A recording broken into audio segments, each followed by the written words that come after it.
Good Morning Business.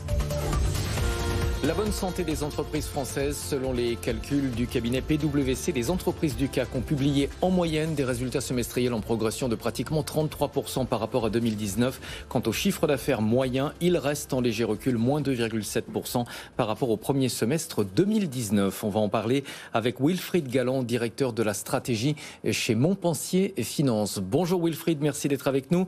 D'abord un constat général, tous les secteurs d'activité rebondissent. Oui, ce qui est assez impressionnant, c'est qu'effectivement, on a une reprise qui, vue du CAC 40 en tout cas, est une reprise qui porte l'intégralité des secteurs. Alors évidemment, on a eu quelques déceptions, hein, bien sûr, comme dans toutes les saisons de résultats. On a beaucoup parlé d'Atos en particulier, mais globalement, que ce soit bien sûr le luxe, mais les entreprises plus cycliques, les entreprises de la technologie et même les entreprises bancaires, en fait, tout a été en fait porté par cette reprise, par cette réouverture de l'économie, et il faut bien le dire également par des conditions financières qui restent quand même extrêmement favorables. Et donc tout ceci nous a donné une saison des résultats qui est effectivement une saison très très favorable, et en particulier pour le CAC 40, qui est l'indice qui depuis le début de l'année se porte le mieux en Europe et un de ceux qui se porte le mieux dans le monde.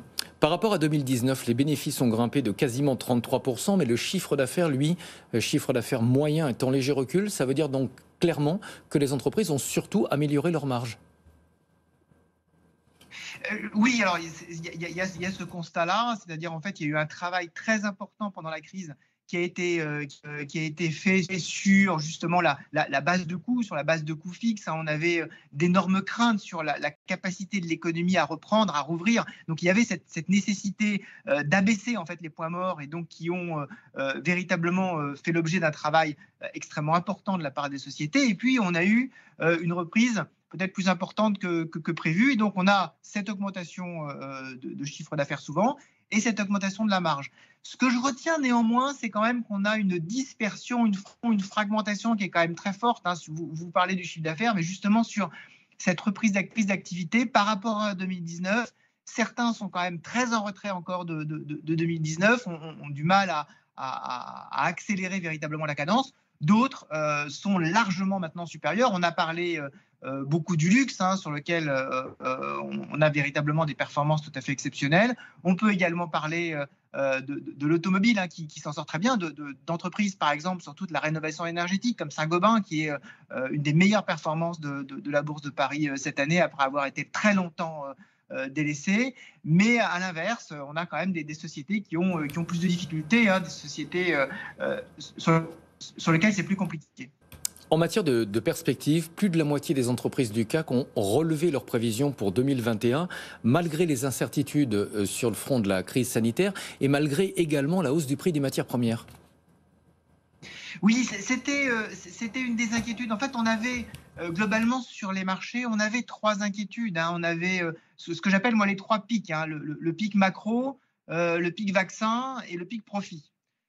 Et tout ceci nous donnait des interrogations sur la capacité des entreprises, en particulier, à absorber sur la partie résultat le sentiment qu'on avait que les pénuries se multipliaient et qu'on voyait déjà se matérialiser, en particulier, par exemple, dans les cours du transport ou dans le cours de certaines matières premières. Mais on a vu déjà que sur les matières premières, ça s'est quand même nettement calmé sur les dernières semaines et sur les derniers mois.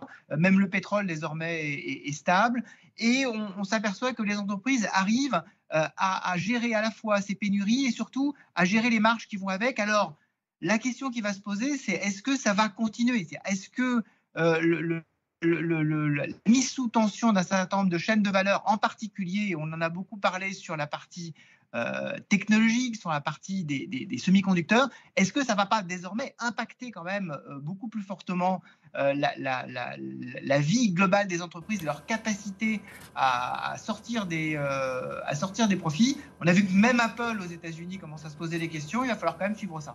En deux mots, Wilfried, est-ce qu'à votre avis, cette bonne santé des entreprises du CAC est révélateur de l'ensemble des entreprises, ou est-ce que c'est l'arbre qui cache un peu la forêt? Je dirais que c'est déjà un beau bocteau quand même, hein. C'est un beau bosquet, mais je pense qu'effectivement, ce sont les entreprises qui sont sur le CAC 40, ce sont les entreprises qui sont très internationales, qui ont une vue qui est très large, qui ont également des capacités financières qui sont très importantes. Et donc, ça ne reflète pas le tissu économique français, même si on voit dans les dernières études qu'il s'en sort plutôt pas mal. Donc, je pense que ça peut servir de locomotive, mais ne prenons pas non plus le CAC 40 comme étant l'intégralité de l'économie française. Les problématiques des petites entreprises ne sont pas les problématiques des grandes entreprises qui sont cotées sur la Bourse de Paris. Merci beaucoup Wilfried Galland, directeur de la stratégie chez Montpensier Finance.